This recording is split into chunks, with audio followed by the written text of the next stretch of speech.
Have you found yourself a rabbit-savvy veterinarian? If you haven't, that is the number one thing you're going to need to do to bring your bunny home. Hi, bunny lovers. Today we're going to go over everything that you need to bring your bunny home. It's going to be a complete guide consisting of 10 things that you need in order to start your bunny journey. If you don't know who I am, my name is Nicole and I'm bun mom to a handsome little dude named Charlie that we rescued in our own backyard last year in 2024. So let's get started. The first thing that you're going to want to do is find out if there is a rabbit savvy veterinarian in your location. So it could be an exotic animal veterinarian or at least a veterinarian that does see rabbits quite commonly. You need to find a veterinarian that understands a rabbit's behavior, anatomy, and signs and symptoms of illness. Because they're prey animals, they may not always show you that they are ill until it's too late. The second most important thing that you're going to want to get is a pet carrier, because how else are you bringing home that cute little bun?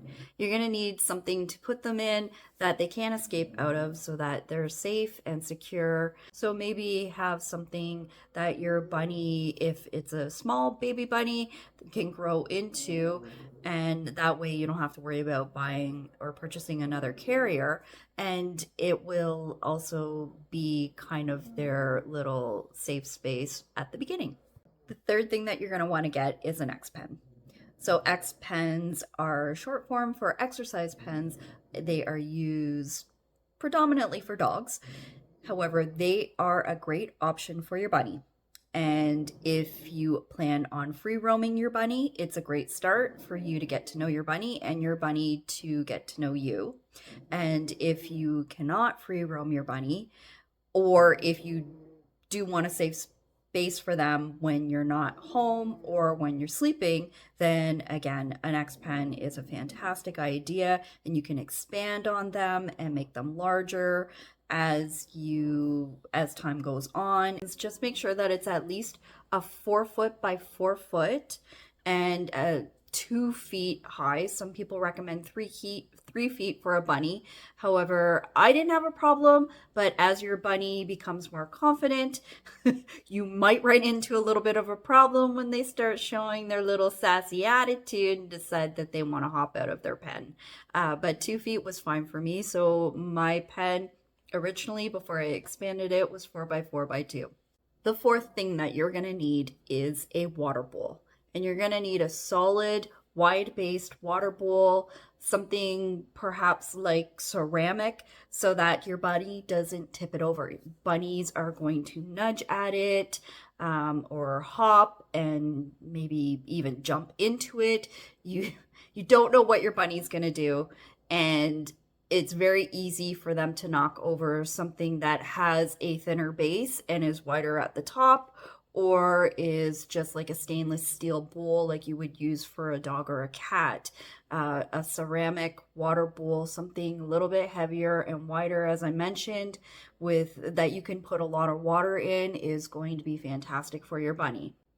Now, the one thing I will mention is that if your bunny is coming from a home or a shelter that is used to a water bottle, you could continue with that and maybe perhaps put a water bowl beside that until they get used to learning and realizing that they can drink from the water bowl. It is easier and more natural for them to drink from a water bowl, and it does make sure that they do not get dehydrated.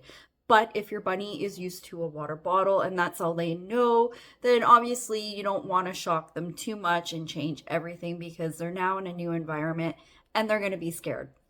So stick with the water bottle, and maybe perhaps get them a water bowl and have it beside it, and then hopefully they'll graduate over to the water bowl. If you like this video, please give us a like. It really does help the channel out. And if you're enjoying these videos, you could also subscribe and hit that notification bell, and then you'll get all our latest videos when they first come out. Also, how about you stay to the end, and then you can watch my sweet professional demonstration of water bowl tipping. The fifth thing that you're going to want to get is a litter box. So bunnies can be litter trained. It is remarkably easy to litter train them. I think the misconception with bunnies is that, oh, they're just going to poop and pee everywhere. And that's not the case. And a lot of people don't understand how easy it really is to litter train their bunny. I took a long time doing it with my bunny. However, I see a lot of people being able to do it within a week or two. And I'm sure you can do that as well if your bunny doesn't come litter trained to begin with. The sixth thing that you're going to need is grooming supplies. And at the beginning, you really only need two. One would be a comb. Now, this one is from Small Pet Select, and it is called the Hair Buster. And it's fairly delicate on the skin. Bunny's skin is very easy to tear, so you want to be very careful when you're using a comb on your bunny. It also has these little rubber pieces that helps catch the fur. The other thing is nail clippers, and you can get these pretty much anywhere: Amazon, dollar store, pet stores. They're small, so it's great for little tiny bunny nails. So you do want to get these because you will have to clip your bunny's nails. Now, the seventh thing that you're going to need is food for your bunny. If you are bringing home your bunny and it has a diet already, which I would say 99% of them are going to, unless you catch your bunny in your backyard or someone else's backyard like I did, then you're going to want to stick with what they're already eating. They're going to be stressed, you bringing them to their new home, and you don't want to upset that digestive tract of theirs. It is extremely sensitive. So please continue with what your bunny is coming home with. They should be on some sort of hay, greens, and possibly pellet diet. So if your bunny is an adult already, which means 6 months or older, you're going to want your bunny on hopefully Timothy hay. Timothy hay is the most popular, although there are other options for them, such as orchard grass and oat grass. And you're going to want them to be on some greens. Greens are very important. I give Charlie greens twice a day. Greens can be anything from, say, romaine lettuce. A lot of bunnies like cilantro, dill, so there could be herbs mixed in with that. The eighth thing you're going to need is chew toys. Bunnies like to chew. Their teeth continuously grow. They never stop growing. So they do need to grind down their teeth by chewing a lot.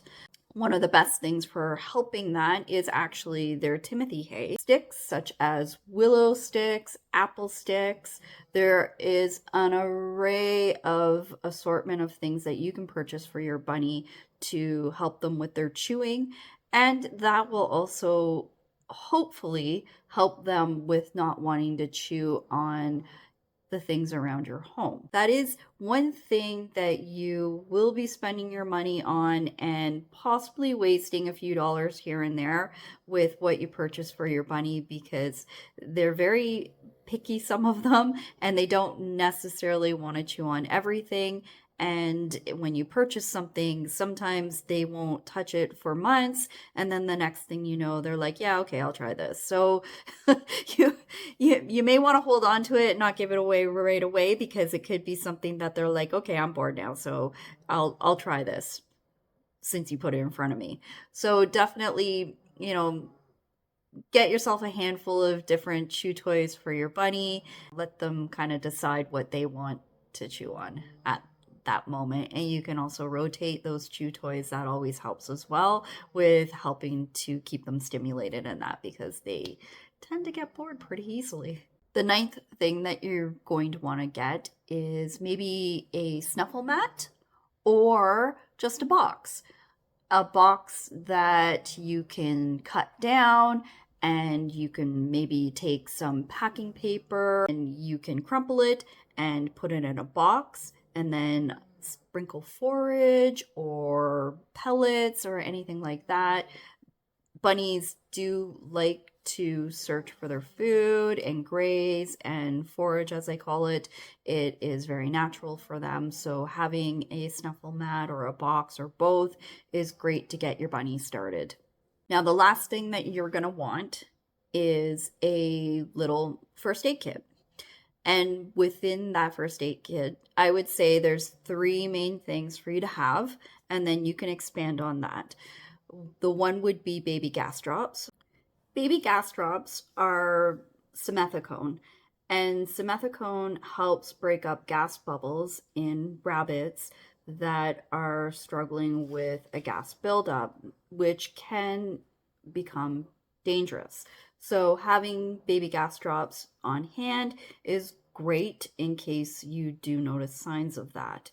Something else to put in your first aid kit is along the lines of a critical care powder that it gets mixed with water, and then you administer it to your bunny when they're recovering from illness or during illness. Now, this is something that you would need to speak to your veterinarian about when it would be the proper time to administer something like critical care. And critical care is under the Oxbow brand name. However, there are other options, and definitely speak to your veterinarian about what those options are. But having something like that when necessary would be important to help keep your bunny's digestive tract moving and keep them hydrated. One thing to have along with that would be syringes, because you'd be syringe feeding more than likely the critical care into your bunny's mouth. So those 10 things are the most important to have when you're first bringing your bunny home. Are you going to expand on all of those? Of course you are. However, to bring your bunny home and make things as easy and comfortable for both you and your bunny and your family, you'll want to have those items. Another thing that you can kind of accessorize with is things like hidey houses, forage mix. Obviously, some treats would be nice to give to your bunny. You don't want to overdo it with treats because they're usually quite sugary.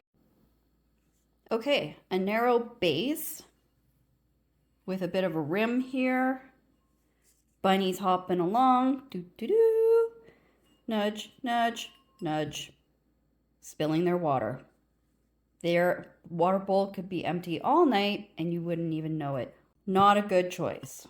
Then you have something like this. So this is, your stainless steel, kind of like a dog dish, but it's very light, even with a full bowl of water, very light. Bunny hops, doop, doop, this way, that way, flip, flip. I can't flip it. I'm not a bunny. Charlie would flip that in 2 seconds flat. Flip. I should have had him test this, but you know what? He's sleeping right now and I don't want to bug him. There could be repercussions. Then there is this. It's a ceramic bowl, a very wide base. It is pretty much just as wide at the top as it is at the bottom, and it is super heavy. This isn't going anywhere. Bunny hops, boop, boop, boop. That's not going anywhere. If your bunny flips this kind of a bowl, my question to you is, why is your bunny so angry? Thanks for watching, everyone, and we'll see you in our next video.